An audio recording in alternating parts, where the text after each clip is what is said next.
Okay, here we are. We're just going to pull some new ink into our printer. So this would be very similar as to.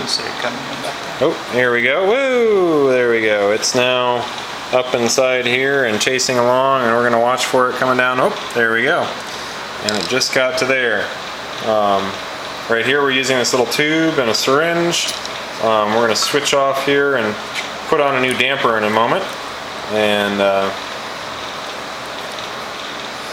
this is actually a new, we're pulling off the old O-ring, and we're going to put on a new little solvent resistant O-ring. And then we're going to slide on a damper. You have to be careful where you get your dampers because they're not all the same. There's some that look nearly identical, but don't quite fit. And so you don't need a tool to tighten that down, just finger tight is usually fine. And you can identify, you can see the damper. Right now it has no ink in it, and it's just got that little window in the side. Kevin's going to go through here and use the syringe. Just going to stick it into the little O-ring in the bottom and start to actually pull ink through the damper. Whoa, there we can go. We shoot for kind of half to 2/3 full, and you want to make sure that there's not air bubbles up here. So I think that one actually worked out pretty well.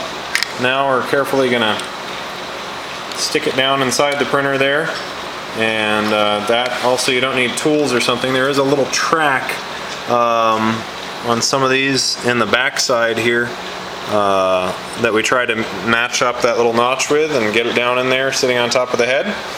You also want to pay attention if you have more than one damper out at the same time, that you definitely want to try to make sure you get them in the right order. Otherwise you could have some real creative coloring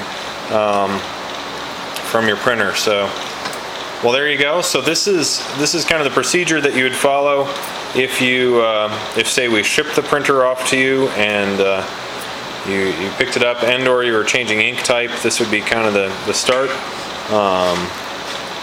So there you go.